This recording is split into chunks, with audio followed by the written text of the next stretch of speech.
Hi everyone, welcome back to my channel. I am Katrina, and today I wanted to share with you a food subscription box that I got and what my opinion is of it. It is not sponsored, so this video is just what I thought of the Goodfood box.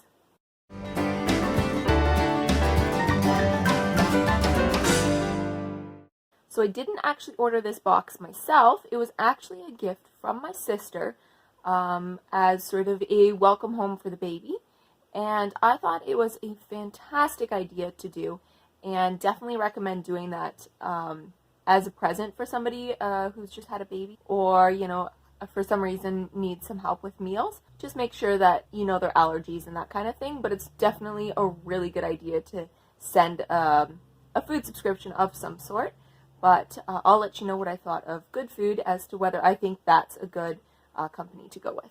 So the food arrived in this box.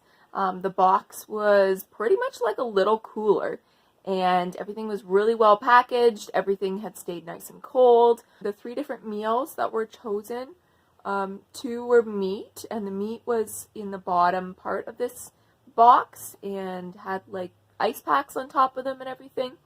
So everything came as it should, as if it was in a fridge. So there was 3 different meals. The first meal was this pork chop. I think it was a Mexican style pork chop, and that one was super delicious. It was a little bit more prep time. I will say that it seems in general that their meals, they underestimate how much time it takes to make them, just because by the time you actually boil your water and get out your supplies and all of that, it definitely takes more time than is written on the sheets, but it's still pretty straightforward, and it's not like you're slaving away in the kitchen for hours. So it is Father's Day today, and we are making the first meal that came in our meal kit. This one here is like a Mexican pork chop meal, so we're going to see how that goes. It's my first time doing one of these kits, and I'm definitely excited to try it out. So I've got all my ingredients out. It comes with, I think these are called tomatillos, like these like kind of like green looking tomatoes. Never used these before, so that's kind of cool. This first meal, this Mexican pork chop, was absolutely delicious. One of the things that I really enjoyed about this meal, or having a food box in general, was having ingredients that I'm not familiar with, and therefore just pushed a little outside of my comfort zone, but discovering that I totally could buy that again in the future and love the flavors. And so one of the things was, for this dish, was tomatillos, and I've heard of them before, but I had never, you know, had to do anything with them or purchase them. It was a salsa verde that was for this one, and the tomatillos you had to put in a pan whole and kind of char them up, and then take them out and cut them, and then add them in with your other ingredients. It was really simple to make the salsa verde, and the flavor was so delicious that I think I will be buying tomatillos in the future and making salsa verde just to put with our food going forward. So here's just a peek at how the Mexican style pork chop meal came out. It tasted great, and everything went really well with this meal. Alright, so it's day 2. We are going to make stuffed zucchini today. I haven't started pulling things out yet, but it looks good from the recipe card. We got the zucchini, baby greens. I think that's basil. I have to double check what it said. And this looks like onion already cut up, I guess, this time. I don't know. Spice blend, cheese. My husband was a little hesitant because he doesn't love super veggie-filled meals, but this one was absolutely delicious. The toppings paired with the mozzarella cheese had a real lasagna kind of taste to it, and the zucchini, they were on the small side, so I would say wasn't overpowered by vegetable. So we really enjoyed it. I have to say that they paired the stuffed zucchini with a salad, which is fine, but I think it kind of sort of needed a carb more so. So we ended up using some of the leftover white rice from the recipe from the day before to go with it, and that tasted really good and was sort of like what it needed.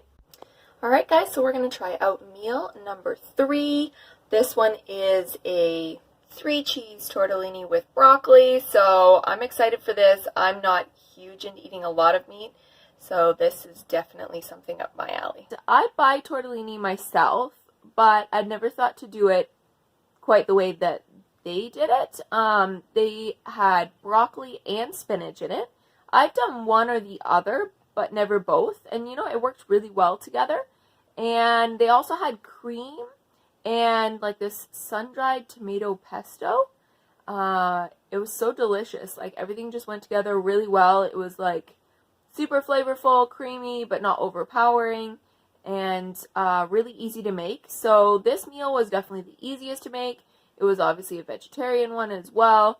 It sort of gave a variety to see like, oh, that was an easier meal, whereas the other two were definitely more time consuming and had a lot more steps involved. So I would say my overall take on it, the pros would be the meals themselves were absolutely delicious. The produce and meat and everything was in great shape when it was delivered. They were nicely packaged up in little bags on their own, so you didn't have to worry about what thing went with what.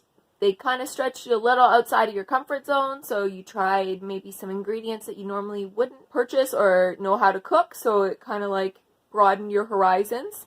The food kept well. We didn't make it until a couple of days after it arrived, and everything was still super fresh, no issues at all. So it's nice that you can buy it and not have to use it the same day. I think they say on their website that you can use it up until 1 week after they've delivered it, so that's kind of nice. You could just pick a few days that you want to use it for and not have to worry that you've got to use it the day it arrives. The cards, the recipe cards, are nice and colorful. There's pictures for everything. Really easy to follow, step-by-step, you know, directions, and it came out the way that the pictures looked. I would say cons. I didn't pay for it myself, but I do think it is on the expensive side.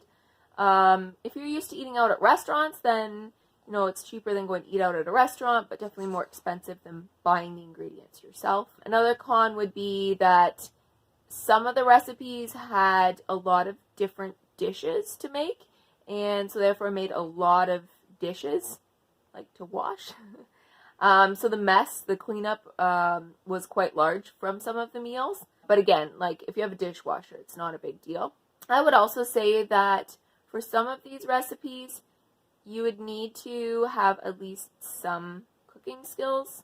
I think if you are not familiar with being in the kitchen and cooking at all, maybe some of these recipes are a little too complicated, but again, you can select easier ones. So you just have to keep that in mind, whether you're getting it for yourself or if you are sending this to someone, that you pick ones that are their comfort level and don't go too complicated if they are not familiar with cooking.